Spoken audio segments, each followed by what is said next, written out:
And welcome everybody to another edition of the Property Management Mastermind Show. I'm your host, Brad Larson.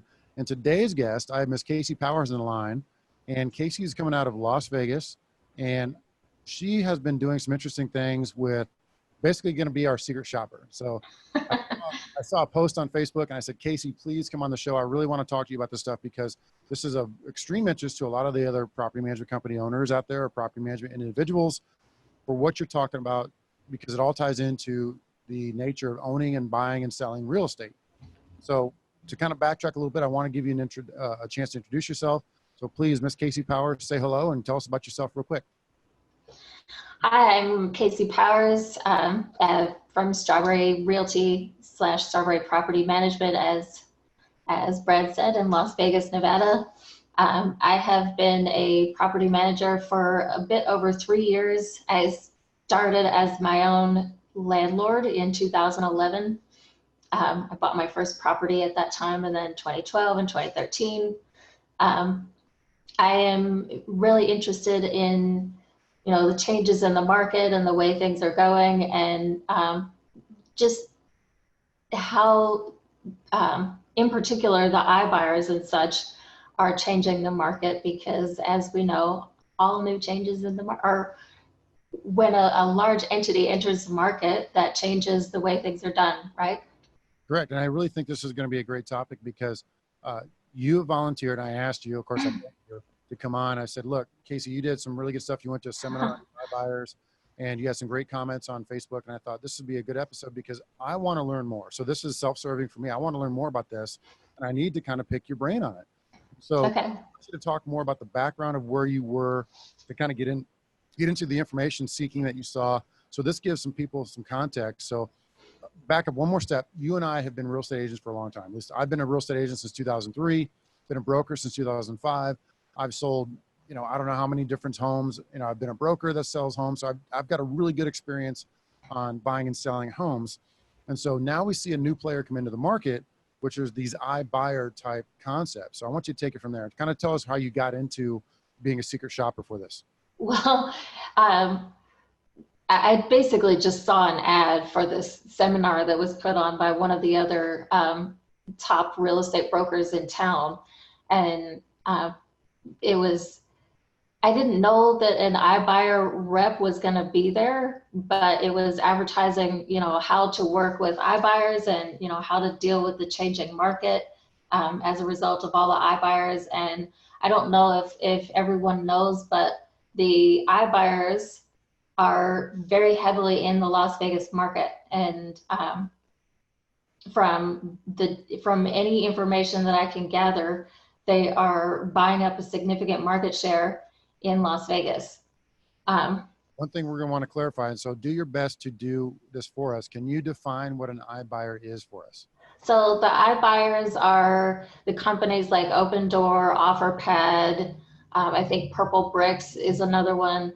They're the ones that advertise, we'll buy your home quickly for cash, close whenever you want.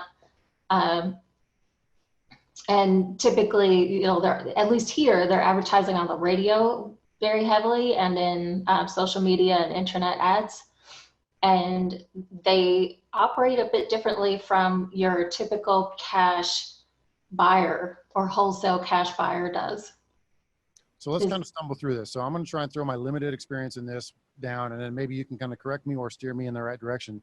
So the iBuyer is like an Open Door, OfferPad, Purple Bricks type of a cash investor. So they come into a potential seller and say, rather than you selling on the open market where you have to deal with showings and make readies and repairs and contracts and lenders and then contracts falling out and inspections, I'm just going to make you an offer right now and we're going to close in 2 weeks.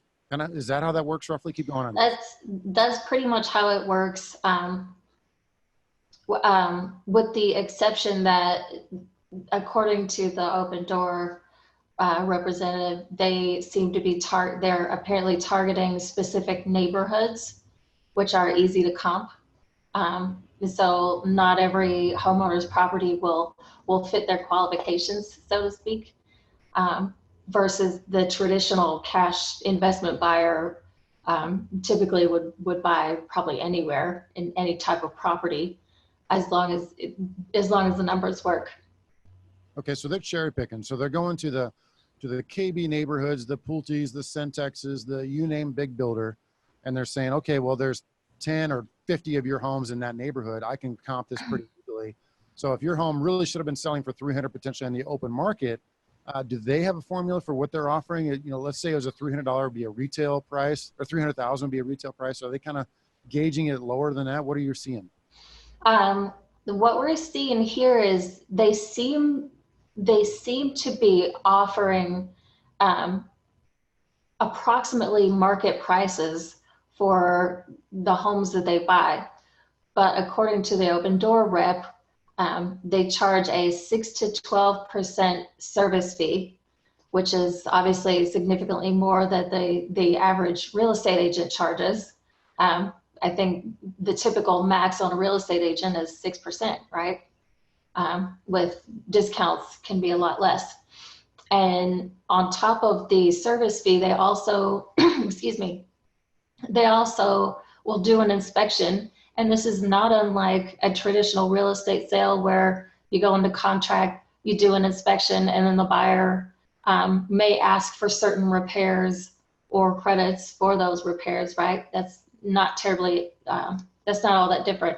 But the iBuyers, according to the Open Door rep who was at this event, are apparently offering a retail, or excuse me, requiring a retail repair credit based on what they think a retail buyer would request. So to me, that says they're requiring a very high repair credit, which translates to a large discount on the price after it goes into contract. I would think that's a little bit of a conflict of interest, wouldn't you?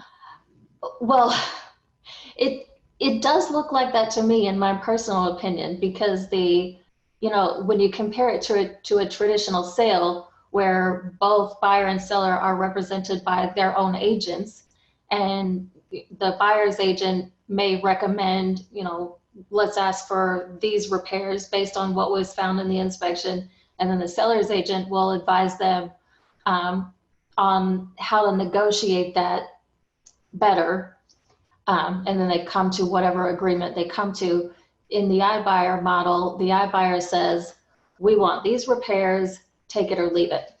And it's not that they require the seller to make those repairs. It's that they demand this number for a repair credit, take it or leave it, that's it. And the seller in that case does not have an agent to advise them on what might be a better deal or to help them negotiate a better deal. I see some serious flaws in that, because when you start running as an intermediary, there are some real pitfalls along with that, because you're basically going to a consumer who doesn't know any better. And so you're not giving them an honest opinion. So as an iBuyer, are they a licensed agent? The Open Door rep said that they own a licensed real estate brokerage in every state in which they operate. So from that, I would assume that the other iBuyers also are using brokerages. But to quote the Open Door rep, he's an agent, he said, and he said, Open Door is my only client. So, obviously they are working for their iBuyer client. And that's not necessarily a bad thing just in itself. Every real estate agent works for their client and not the other party. But the difference with this model is the consumers are going to them totally unrepresented, and they are beholden to the iBuyer's terms, and they don't really get to negotiate. It's either this is what we offer, take it or leave it, that's it. Yeah, I still think it works fine there, but I got a couple of issues with it. First, do they ever present what's real market value to that particular seller? Just a seller, here's our real market value, what we think your home is actually worth today. Because that's what we would have to do as agents under our code of ethics as realtors, is we have to present them with what we attribute to be a fair market estimate for the home to at least an educated guess. So that $300,000 home, that's only worth $200,000. It's only worth $200,000. Right. So almost.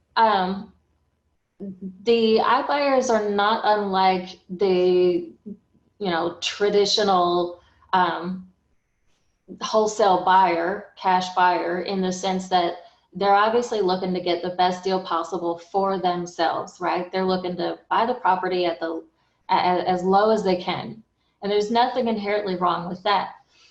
But from what I have gathered from talking to some other agents who actually went through this process on their own is, or they had some of their clients go through the process and they got to see what actually happened, was the iBuyer presents what they call a side-by-side comparison.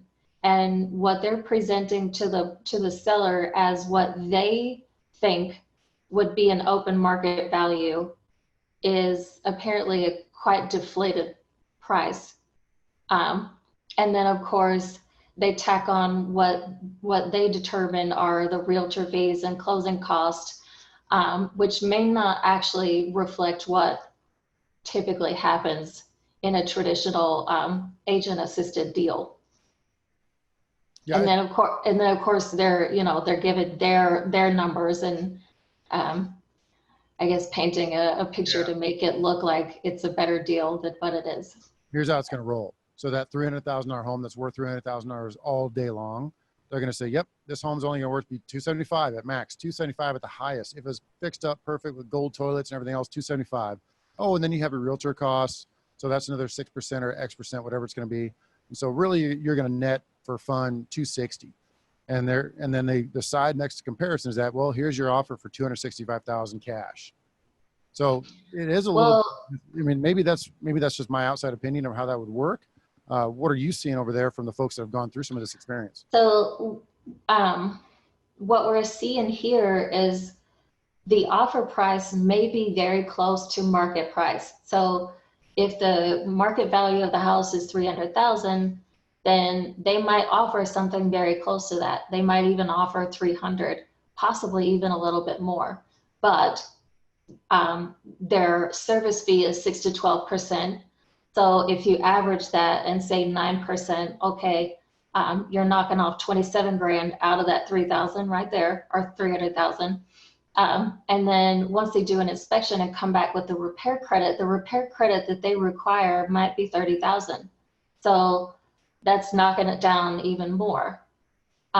So you might end up selling the $300,000 house for $243,000, and what gets recorded on the transfer and on the county records is the $300,000 contract price. So it looks like it's getting sold for $300,000 and it's not. That doesn't help the comps. That does not help the market. Well, it keeps the comps high. It makes it look like, they're staying right in the comp value, which obviously is going to affect the iBuyer's ability to potentially borrow on that property, potentially borrow more than they paid for it. And, I don't have personal experience with this, so this is my extrapolation, of course. But the other thing that it does is when the public tries to do research and they go and see, well, this company bought my neighbor's house for $300,000 and Zillow says it's worth $312,000. So it looks like they got a pretty good deal, right? But what they don't realize until they go and sign that contract with the iBuyer is the iBuyer greatly reduces that price before the deal is actually done.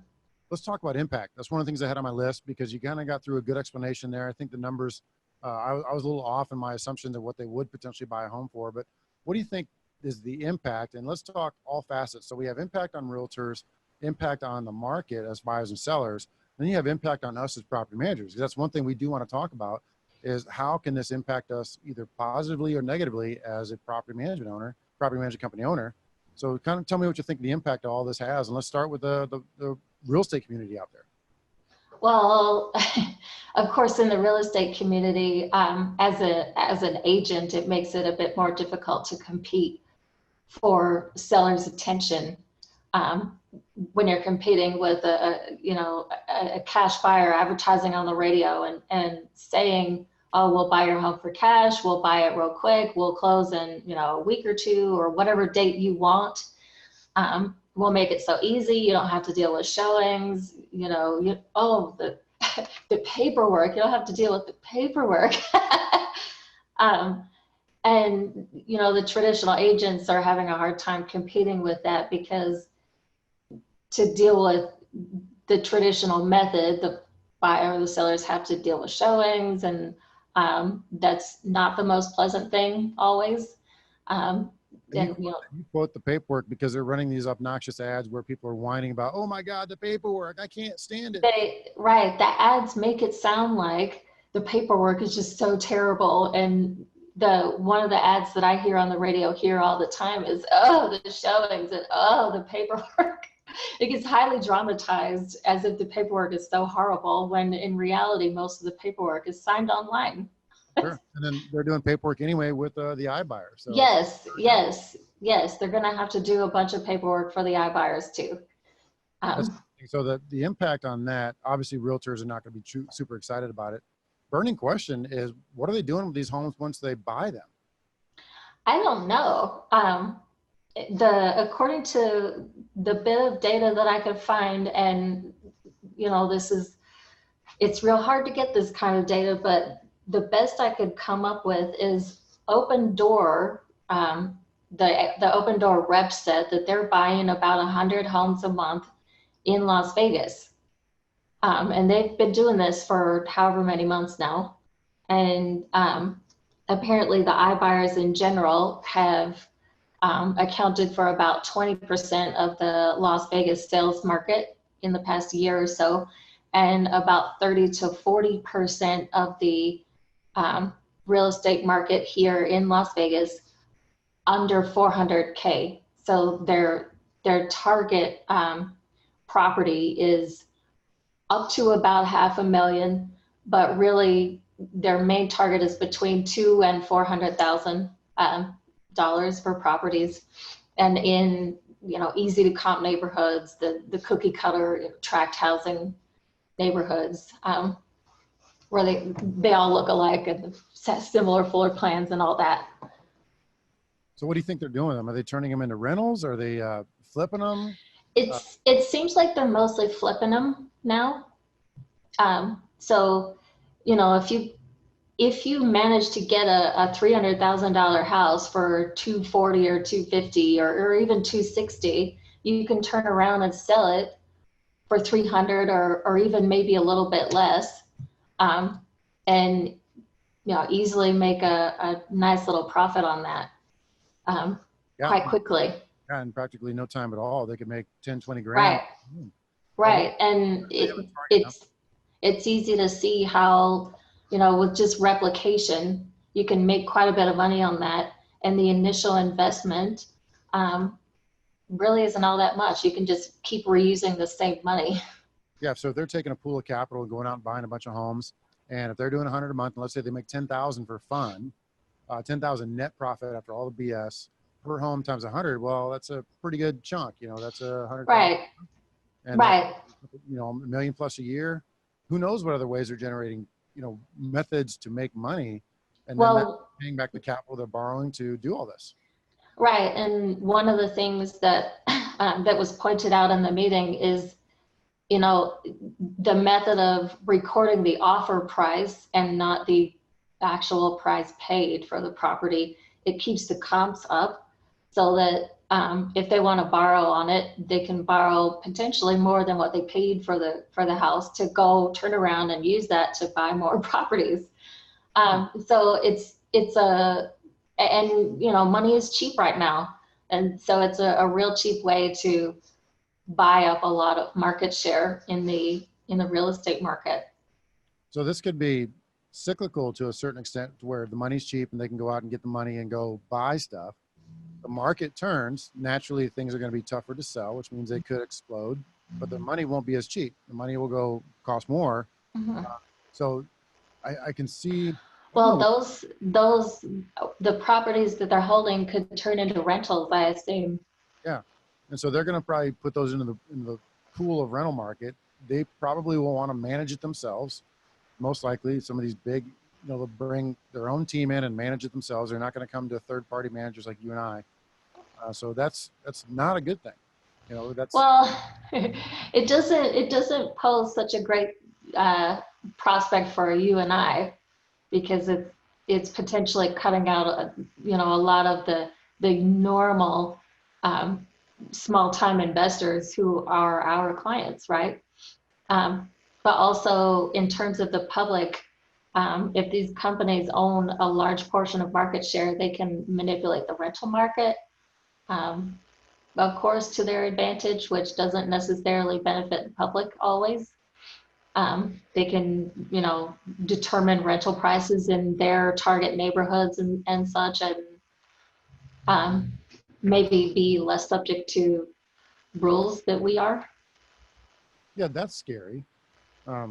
Boy, that can be a little bit scary because I mean, I'm speculating, obviously, but these are all real potential things that can happen. yeah, if they own 100 homes in a neighborhood and the average rental price is going for 15 and they say, heck with it, we're going to come in at 13. We're going to steal the best tenants from everybody. And then they're running $100 or $200 less than the nearest comparables. They're going to snatch up all the good renters. But if they don't need to make a profit, it could get pretty ugly for the rest of us. Mm-hmm. And that's going to lower the comps for the rest of the market. So the owners that we represent, they're going to have a tougher time to get that normal $1,500, for example, and they're only going to be able to get what the iBuyers have set, or iManagers at this point, what they've set for the rental market. So that's scary stuff. Now, Right. did you see any sort of government regulation they had to overcome? Like, is there any sort of like, we got around this requirement for doing this, and we got around that requirement for doing that? Or did you see anything that they mentioned when you were at this seminar? No. I didn't hear about any sort of regulation that they needed to overcome. But 10, 15 years ago, when the crazy loans were being sold, there weren't really any regulations to be overcome at that time either. So I Yeah. mean, get through the licensing requirements, which may or may not be, you could make the argument of kind of a conflict of interest there. You might be violating the code of ethics, but it's going to be very difficult to prove, and no one's going to call them out on it because they'll just lawyer up and beat the crap out of somebody. The sad part is, to call somebody out with a code of ethics violation on any sort of board of realtors is you have to stand up in front of them like a Spanish Inquisition and say, I accuse you, Casey, of having glasses on today. And then you get to defend yourself in open forum. That's how an ethics violation would work. So no one's going to go do that against a giant like that, where they're just going to lawyer up and just kick the crap out of you in that forum. So what are we left to do as regular real estate agents? All we can really do is educate our particular sellers on some of the pitfalls of this. So let's role play a little bit. Let's say I'm a seller. Casey, I just had an interview with iBuyer for that $300,000 home. They want to offer me $280,000, and they're going to charge me a 10% commission. But I can sell this puppy tomorrow and be done in 2 weeks. What would Casey say? Well, the point that was brought up a few times in the seminar I went to is that as an agent, we can compete with that by simply partnering with our own local cash buyers who, there's lots of those around. I know there's a ton of them here in Las Vegas who are always looking to buy property. And number one, the typical cash investor, especially the wholesale cash investors, they don't typically skip over neighborhoods like the iBuyers do, or at least not as much. And so, we can obviously deal in those fields. And also, if, to my knowledge, the typical cash buyer doesn't go and say, yeah, I'll offer you $300,000 for your house, and then do an inspection and come back and want to reduce the price by 30 grand or however much it is. They usually just say how much they want to pay, and that's it, right?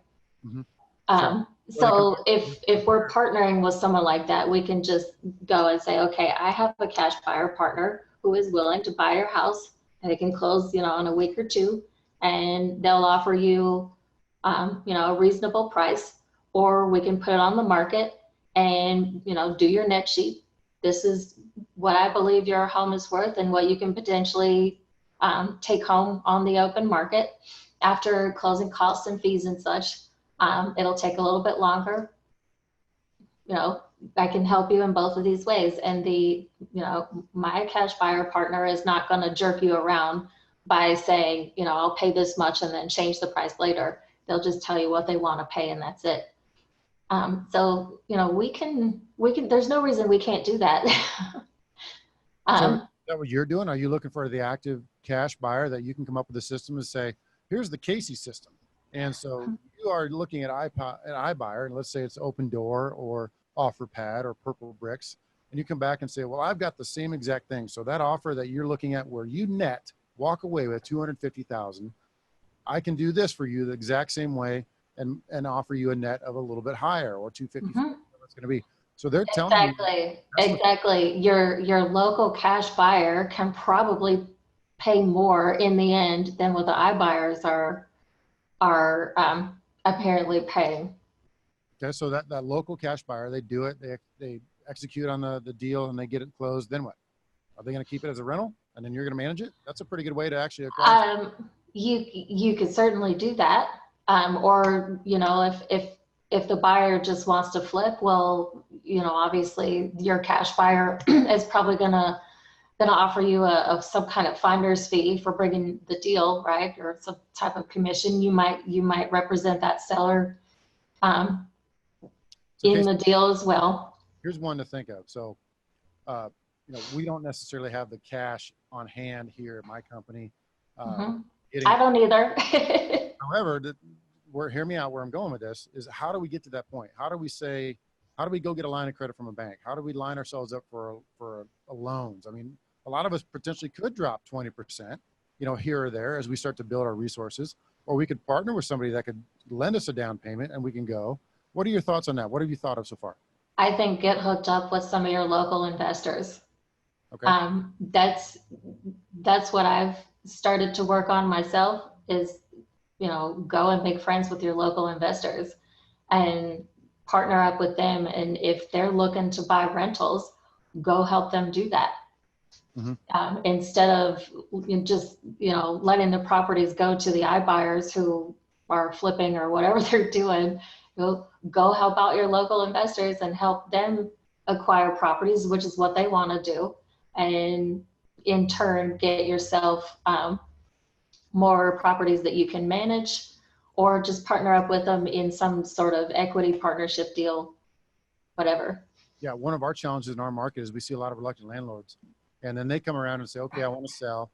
And then we talk with them. Right now, the market is so hot right now. I mean, it's still here. I mean, we may see it cool off in the latter part of this year, but the market has been so hot that even if we say we're going to potentially take the home off your hands with an investor, or we're going to buy it at a reduced price, there's a lot of them have been saying, nah, we'll go on the open market. And these things have been selling. They've been getting multiple offers for higher than list price. I could tell you story after story. I've posted them on the Facebook page, and we're seeing that. And so we really just we're waiting on the sidelines here a little bit to see, okay, if the market starts to slow down a little bit, maybe we, Rentworks, can start acquiring some more of these properties. We're also been working on the pocket listing concept, and that's been running for 18 months, potentially taking that same exact seller that you and I just talked about with the iBuyer to say, okay, instead of you selling it to an iBuyer, let us package this and put it out to our investor community. Kind of like the same concept, because you're trying to put it in front of your investors, but you're not really calling it a cash deal because you're just trying to sell that without having to kick the tenant out. Because that's one of the things that these iBuyers may have a challenge with, that this tenant occupied home, maybe they can or cannot get close to the numbers that somebody else could, because they may not know the information they need to know. Whereas you could potentially pocket that home with a tenant that's got a lease agreement, it's got a management company already in place. You could package that and say, okay, Mr. Seller, right? You're looking at the iBuyer concept. Let me take that same exact home, put it out to my investors, see who wants to buy that thing with the tenant already occupying it, and then go from there. Right. Is there any rule of thumb? I'm getting to a question. Is there any rule of thumb? Are they selling only vacant homes, buying only vacant homes, or buying owner occupied homes? Are they even touching the tenant occupied homes? What are you seeing? I don't think they're limiting it to any occupancy type. If it has a tenant, or if it has, certainly they're willing to buy owner occupied.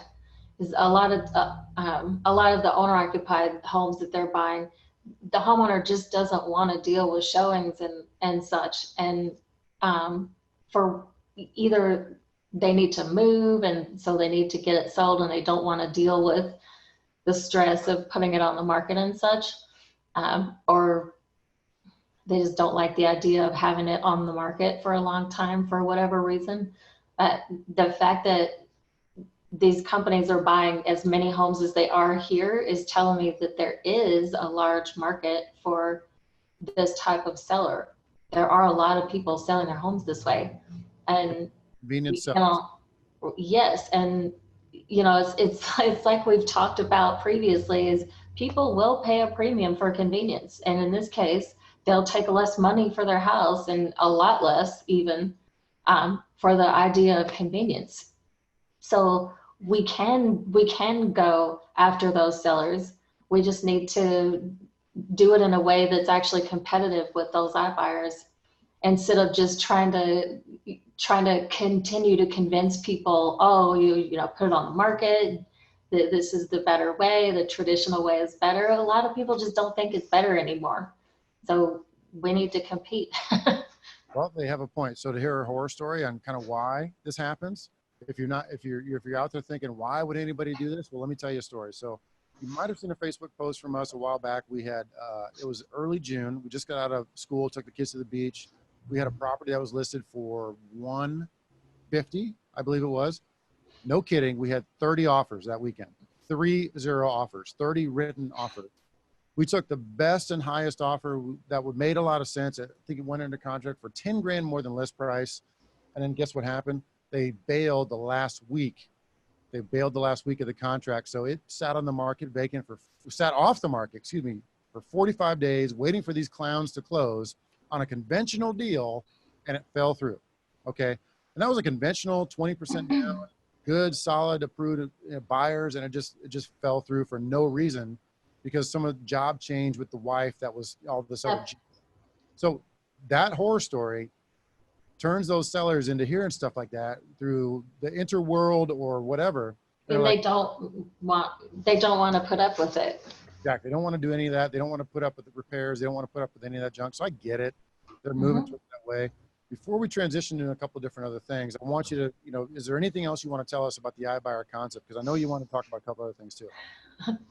I think we've pretty much covered it. Obviously, people who are companies, should I say, who are buying this much market share are definitely going to change the market, whether we like it or not. And so, we need to figure out how to compete and stay relevant or get left behind. Well, when you come up with some solutions, update the group, because I'm sure we'd all like to kind of hear how you're working this. The concept of go find your own cash investor, it's not as easy as it sounds. No, it's not, but I do think it's a valid approach, and certainly a way that, that we can go ahead and compete in that market and compete side by side with the iBuyers too. Yeah, I agree. It's almost like you got to put together a whole new business model. Yeah, scary stuff. So let's take 10 seconds. I'm going to grab a real quick drink. Don't go away. We're not cutting out the live just yet. Give me 10 seconds. Stand by. Okay.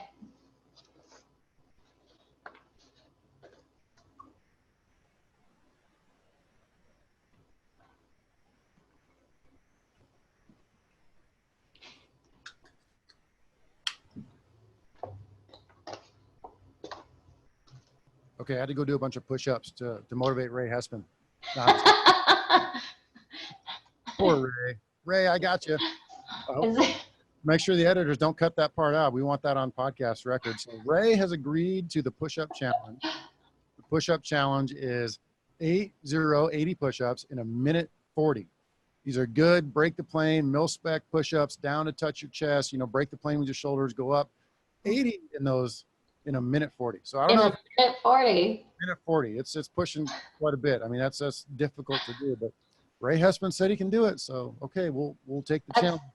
That's a lot. There's a lot. I want to see this. we're going to do like a Facebook Live event. He's going to be up in South Dakota.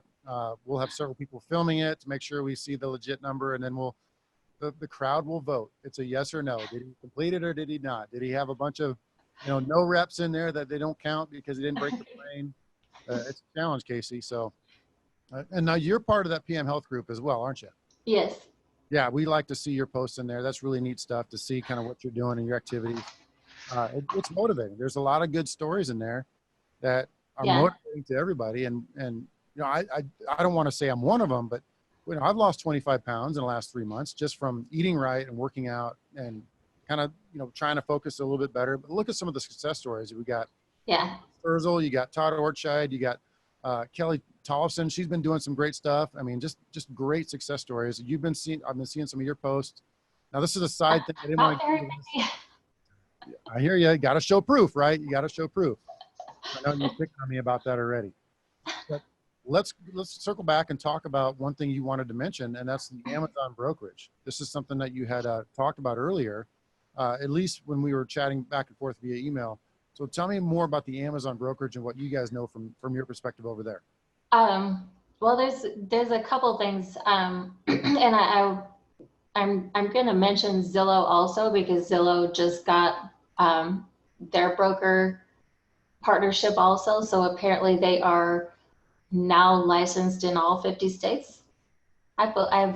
This is what I've seen being scattered around the internet.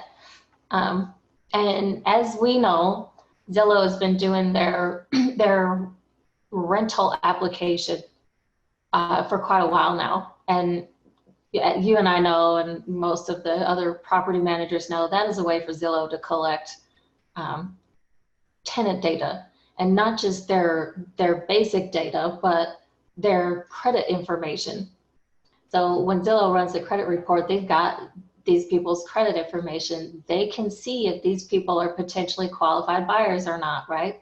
So they can market to those people as buyers. That's a great way to collect a huge buyer database. And so Amazon, apparently they're doing something similar with their buyer perks offer. If you use the Amazon brokerage, you get some Amazon credits, and I don't know the numbers on that, but I believe it's based on how much the property is worth that you bought. So if you buy a $500,000 property, you're going to get a bigger credit with Amazon. So this is a way, obviously, for Amazon to collect a bunch of people's data as well. And that's all fine and good. Well, the other thing, if I may interject, is the Zillow thing right now. They're charging for the listings. So we have just property managers are up in arms screaming. There's some board of realtors who have tried to circumvent Zillow, and they've been spanked. And ours did. So yeah, tell me more about that.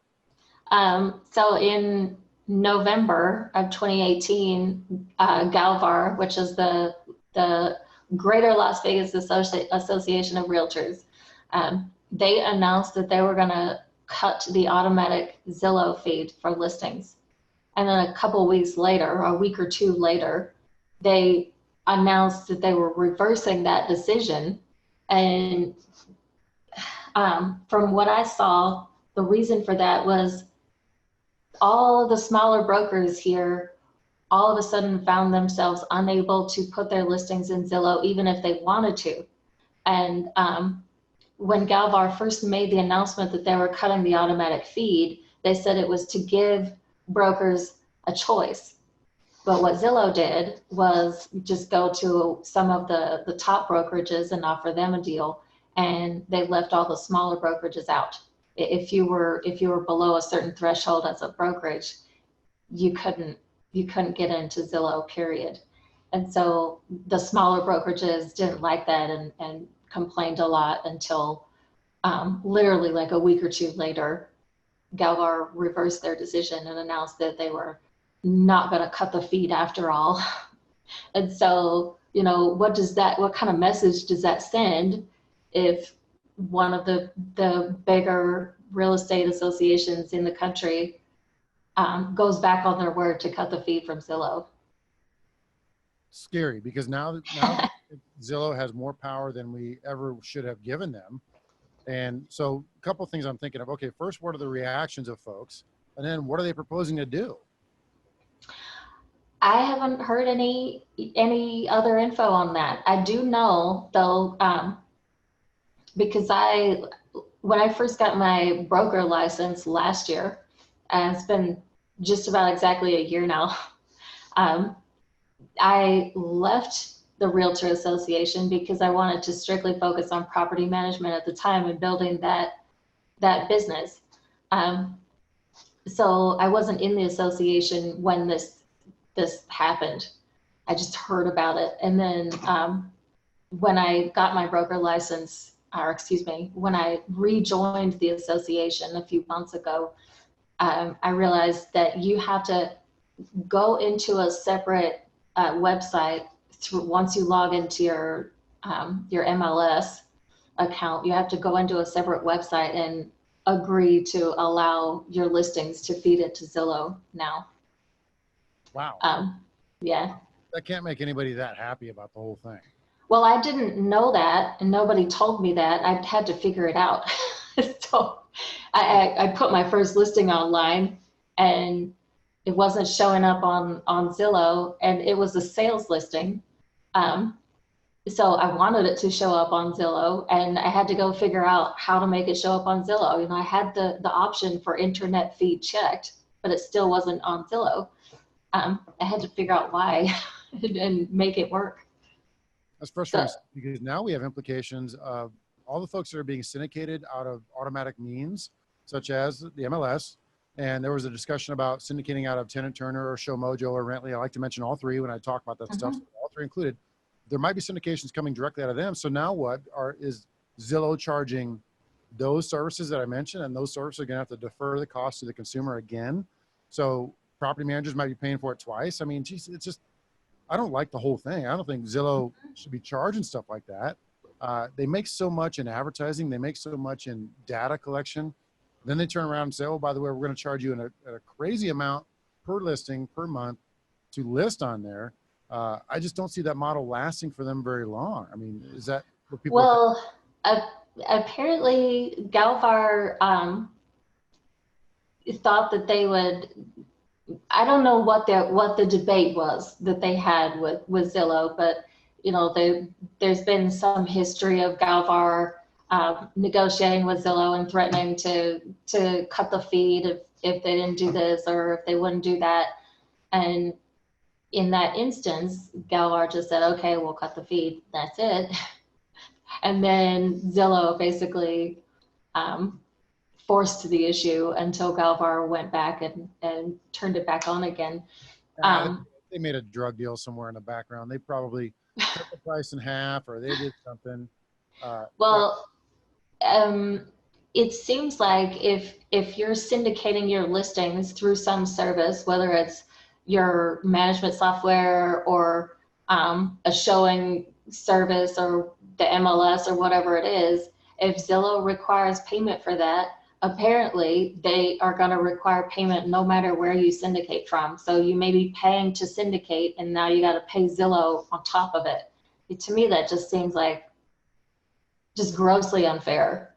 Yeah, and I think that's going to, you know, somebody's going to revolt on that pretty quick. I mean, it sounds like your board did some attempt at it, maybe got their way to a certain extent, but also I think on a national scale, some other players going to come in and say, advertise here for free. And, you know, Zillow will eventually kind of weed themselves out by doing this. And, you know, they can't be that big. Maybe I'm just ignorant to the fact, but I don't know.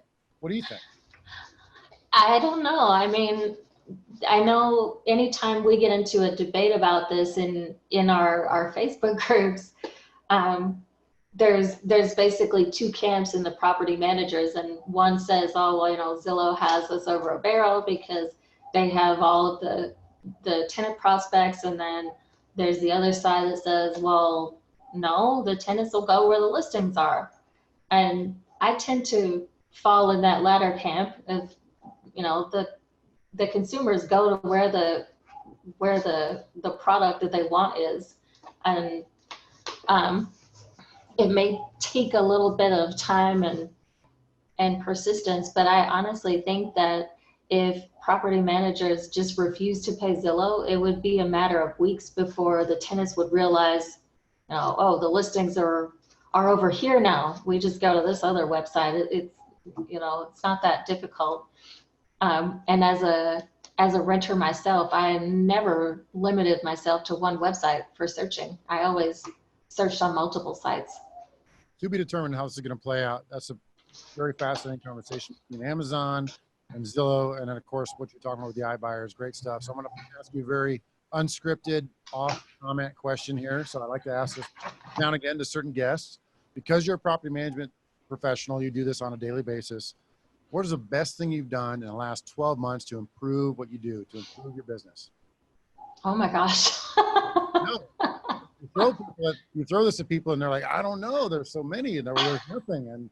And I try to start this off now and again with some of the things that we've done is, for example, we hired a virtual CFO and his name is Phil Mazur, and it's not a plug for Phil. Okay. Don't get me wrong. I like what he does. And I also think that having somebody looking at your business from the outside in, whether it's Profit Coach or Phil Mazur with the CFO mission, I think that's been very valuable for us. And I can't say it's the best thing we've done in the last 12 months, but it's up there. And so that's a good example just to kind of get you going on that topic. And so while I'm talking, maybe you thought of something. What do you think so far? I mean, honestly, as a newer member of the property management community, I've done so much it's hard to list, because I started my own brokerage a year ago, and this whole year has just been constant improvement over what I felt like I could do better than what I was doing at my old brokerage. But probably the biggest thing was just working on my systems, and some of that I paid Errol Allen. I think a lot of people are familiar with him. Steve Rosenberg hired him, and several other people. So he helped me a lot, and I really learned how to look at my systems in a very detailed way from him, and then put it down and show how it's done, literally every step by every little step. And I worked on automating a bunch of things that make it easier for me to scale without necessarily having to hire a bunch of staff right away. So I can be a lot more efficient in my company. I also did hire my first agent. Ooh, good news. So Yeah. An agent or a salary type agent? No, it's an agent, a regular commission agent. Cool. But he's doing property management also. Congratulations on the brokerage. That's a big step. I did the exact same thing you did back in 2009. I left Keller Williams after being a straight real estate agent there for 6 years, whatever it was, and said, okay, I'm going to go in a different direction. I left Keller Williams, they're a great organization. Started Larson Properties. It kind of morphed into more sales, started getting into property management a couple years later in roughly 2011, and then have grown it ever since. And, transitioned into what we call RentWorks a year and a half ago. But yeah, just what you did, I've been there, done that, and I give you a lot of credit, because it took me, I'm not special or anything like that. I'm just saying it took me a lot of soul searching. And this was in 2009 after the crash thing happened. And, I'll never forget that conversation. It was such an awful deal. So I went into the Keller Williams office and I sat down with a team leader at the time, and I was, telling them, how do I do that? Should I go a different direction? So I'm thinking about doing this. And the whole while, the team leader's sitting there texting. I'm not going to name names, but texting, looks up, hire an assistant. Goes back to texting. Are you kidding me? That's my secret to success, is hiring an assistant. That's how I'm going to, get over the top of this thing. And I was like, okay, this is not the place I need to be. It's time to go start my own thing. And I'd rather fail on my own than hang somewhere else under somebody else's flag and take bad advice like that. So kudos to you for doing that. Sorry for the side story you could care less about.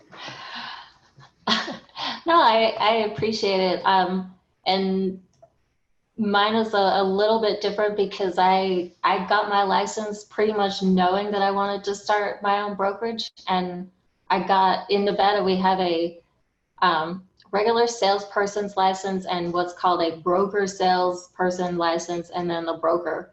So I went straight to the broker salesperson license, which just means that you pass the education and testing requirements already. You had to put in the time to qualify to be a broker and then pass the financial requirements. So I planned it from the start, and I knew right from the start that that's what I wanted to do. And I went to a broker who would work with me on that and let me take my clients with me when I left. So that's a little different. But I did learn a lot from that broker, and I appreciate all that I learned from that, because it did give me a lot of direction on what I wanted to do with my own company. I thought of something just this morning as I was running, and I did 3 miles with Daisy this morning. So I didn't post about it, but I did. And I was listening to Gary Keller called The One Thing. And it's an audio book called The One Thing. And Gary Keller wrote it with somebody else. And what struck me as being, I've lost the thought. Dang it. What struck me this morning? The one thing. One thing. I'm such an idiot. I can't even remember what I was going to say. Okay. I'm distracted today. Oh, That's my point.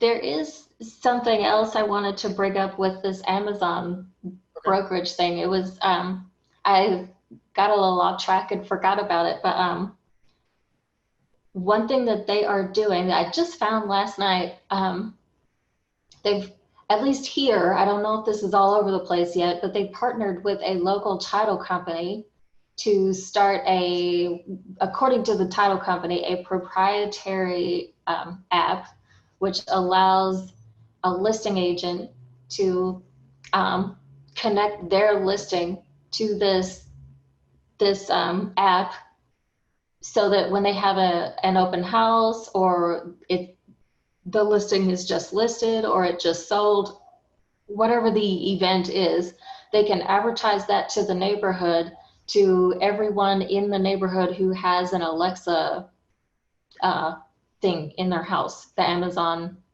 Creepy. Big brother. Well, so it'll literally play a recorded message from the realtor, can record their own little ad, and then the Alexa thing will play it to the people in their house. And so, there's an open house at this address on this and this time, and it'll play the ad in your house. But to me, that sounds like a really ingenious way to use agents to gather more buyer data, right? Fascinating, actually, because a little creepy, a little invasive, but A little bit. great means of advertising. Now, I did suddenly kick my brain into gear, and I did remember what that thing was. That it was out of the book called The One Thing. And there's no one who is self-made. And when I say that, the one person influenced you in a positive manner. Mine was Tony Forcione, Sterling Group Realty here in San Antonio. I was floundering with another company, a big brokerage company, and I was a 6-month rookie. And Tony was a retired sergeant in the Army, and he adopted me basically and brought me over to his little brokerage and had weekly meetings with me. And that turned the corner. And Tony Forcione was a guy that made that happen. And I'm assuming somebody like that in your brokerage history kind of maybe got you to that point to say, okay, I'm going to go on and start my own. No, I pretty much went into it thinking I wanted to start my own. And that was the plan. Casey, you ruined my whole point. You're killing my day here. No. No, but I learned so much from this broker, because he essentially allowed me a lot of freedom, and kind of allowed me to act as somewhat as my own manager. He taught me how to do things and showed me how to do it, but he gave me a lot of responsibility, so that the decisions I was making were largely my problem if I screwed up. So he was teaching me how to be my own broker from the start. And his wife also taught me a lot about things like compliance and putting together paperwork correctly. And so they really taught me so much, and I'm super grateful that I got to work with them as a newbie, because if I had gone to a normal brokerage, I wouldn't have gotten that kind of training. and, you know, my property management peers such as yourself and Steve Rosenberg, Todd Orchide, also Tina Herzog in Oklahoma, Erica Lamb in Reno, and a whole bunch of others. If I try to name them all, it will take way too long. But so many people in our groups have taught me so many things, just here and there. So I really like being a part of all this. It's definitely not just one person. There's not just one. Nobody's an island. I couldn't possibly have done any of this stuff without help from a bunch of other people. Great stuff. So, yeah, to wrap this thing up, I look forward to seeing you at our Property Management Mastermind Conference in Vegas in 2020, March in 2020. Look forward to seeing you there. At least stop in to say hello if you can't make the whole conference, but definitely hope to see you there at that point. And any parting words for the team out there? I don't know. I stumped you. All right. All right. Casey, to close this up with you, appreciate you coming on the show. It's neat to see all your posts. And I really, seriously, honestly, sincerely appreciate the secret shopper effort you put into the iBuyer concept, because this was a needed conversation we need to hear. And I loved your posts. And I think this episode has been fantastic to talk more about that in detail. So again, thanks for your time. Appreciate your patience with me, and appreciate it one more time. So thank you. Okay. Yeah, thanks a lot. Have a good day.